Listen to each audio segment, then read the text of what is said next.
नमस्ते मित्रों, मेरा नाम है राकेश कोटड़िया।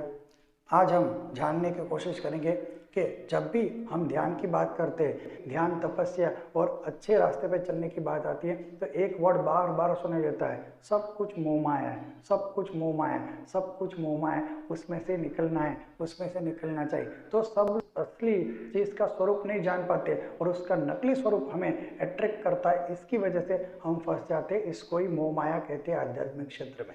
पर अगर आप ध्यान से देखें तो साइंटिस्ट कुछ समय से ऐसे प्रयोग कर रहे हैं जिसमें से साइंस मोह माया निकल के बाहर आ रही है। उनको भी ऐसा लग रहा है दुनिया जैसी है ऐसी दिखती नहीं और जैसी दिखती है वैसी वो है नहीं। तो छोटे छोटे कण पे गए, जैसे कि पदार्थ है तो पदार्थ के अंदर छोटा अवयव होता है तत्व, तत्व से छोटा होता है अणु और अणु से भी छोटे होते हैं परमाणु। तो जब तक परमाणु का अध्ययन किया तब तक ठीक था, लेकिन जब परमाणु तोड़ते तो उसके अंदर से अलग अलग प्रकार के सूक्ष्म कण निकलते जिनको साइंटिस्ट पार्टिकल्स कहते हैं। और पार्टिकल फिजिक्स अलग तरीके से बिहेव करता है, पूरी दुनिया जैसे बिहेव करती है ना उससे अलग तरीके से पार्टिकल फिजिक्स बिहेव करता है। इसलिए इसकी अलग शाखा ही बना दी गई, क्योंकि पार्टिकल फिजिक्स के जो नियम है वो बाहर के फिजिक्स मतलब नॉर्मल फिजिक्स से बिल्कुल विपरीत है। जो नॉर्मल दुनिया में जो हो रहा है पार्टिकल फिजिक्स पे पूरा उल्टा हो रहा है। तो इस तरह साइंटिस्टों ने एक डबल स्लिट थियरी का एक्सपेरिमेंट किया। तो उन्होंने क्या किया, उन्होंने प्रकाश को दो होल वाली एक दीवार में से दो स्लिट मतलब दो तिराड़, उसके अंदर से प्रकाश को जब भेजा तब वहाँ पे इमेज बनी, तो वहाँ पे दो लाइंस बन गई। तो ये तो सिंपल बात है, प्रकाश को दो तिराड़ों में से भेजते, दो स्लिट में से भेजते तो दो इमेज बनने ही वाली है। पर जब साइंटिस्टों ने साउंड को भेजा वो दो स्लिट्स में से, तो साउंड एक दूसरे में टकरा के दो से ज़्यादा इमेज बनाते हैं, क्योंकि बन सकती है, क्योंकि साउंड आपस में टकरा के दो से ज़्यादा 2, 3, 4, 5 ऐसी इमेज बन सकती है। जैसे साउंड अपने आप में टकराता है तो नई इमेज बनेगी। तो इसमें कोई नई बात नहीं थी। प्रकाश भेजने के बाद दो इमेज बनती थी और साउंड भेजने के बाद 3 या ज़्यादा इमेज बनती थी। क्यों?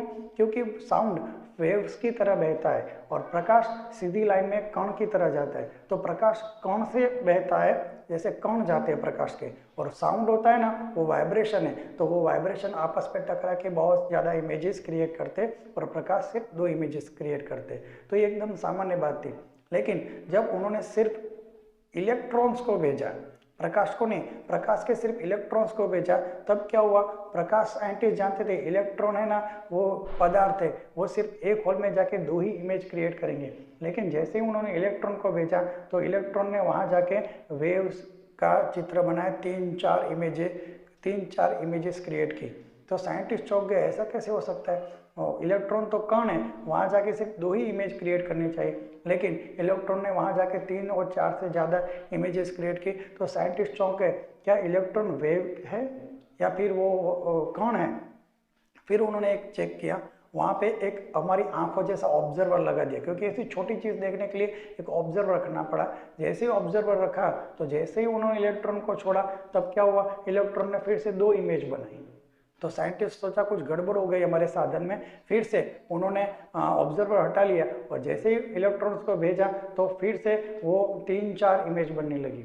फिर जैसे ही आंखों जैसा ऑब्जर्वर वहाँ पे रखा तो फिर से वहाँ पे दो इमेज बनी। साइंटिस्ट कहता हो ये हो क्या रहा है, उन्होंने फिर से ऑब्जर्वर हटा लिया, फिर से इलेक्ट्रॉन्स को भेजा तो वहाँ पे वेव जैसी 4-5 इमेज बनने लगी।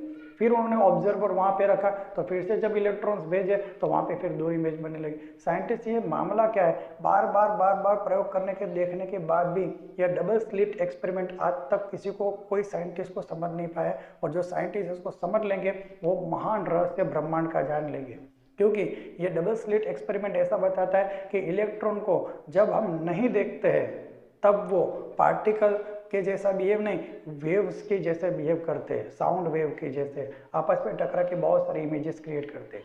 और अगर उनके पास ऑब्जर्वर रखा जाता है तो वो कण के जैसे बिहेव करते हैं और वहाँ पे जाके दो इमेज क्रिएट करते हैं। तो इसका मतलब क्या हुआ, जैसे कैसे कोई शायद लड़का या लड़की हो तो उसको सामने देखो तो अलग बिहेव करता है और न देखो तो अलग बिहेव करता है। तो पार्टिकल तो नॉन लिविंग है, ये किस तरह से अपना डिसीजन लेता है कि कोई हमें देख रहा है या नहीं देख रहा है।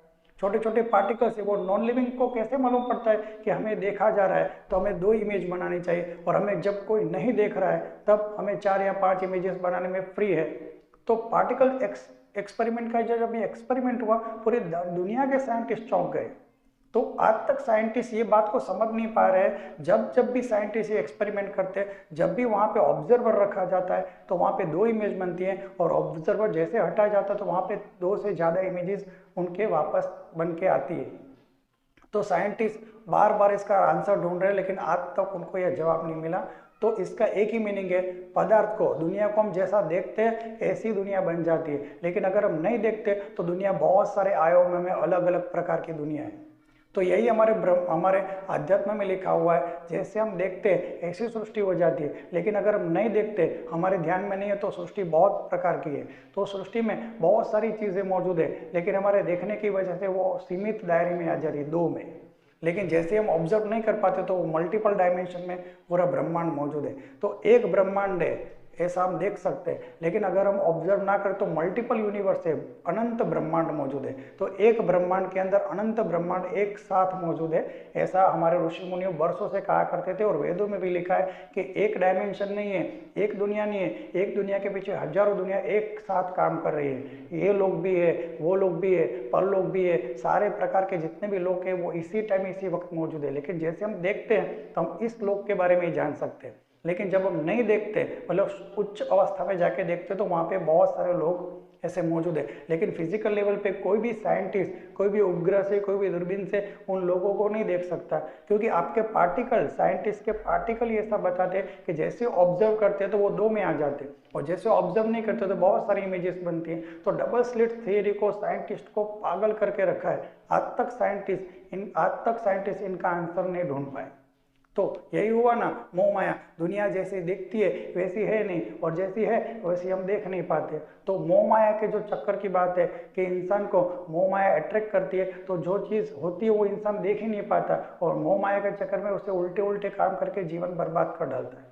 तो इसे बहुत टाइम पहले ऋषियों ने ये सब बताया हुआ है। आज साइंटिस्ट लीगली इसको प्रूव कर रहे हैं। डबल स्लिट थियरी को आप नेट में जाके बहुत ज़्यादा सर्च कर सकते हो, उसमें आपको एकदम ठीक से मालूम पड़ेगा। जब भी साइंटिस्ट ऑब्जर्वर, हमारी आंख जैसा ऑब्जर्वर लगाते हैं, तो वहाँ पे इलेक्ट्रॉन अलग बिहेव करता है, 2 इमेजेस बनाता है, और जैसे ही हम वो ऑब्जर्वर हटा लेते हैं तो इलेक्ट्रॉन को भेजने के बाद बहुत सारी इमेजेस बनती है। तो साइंटिस्ट खुद कंफ्यूज है कि हो क्यों रहा है, ऐसा क्यों है, नॉन लिविंग चीज़ है, कैसे मालूम पड़ती है कि उनको देखा जा रहा है और नहीं देखा जा रहा है।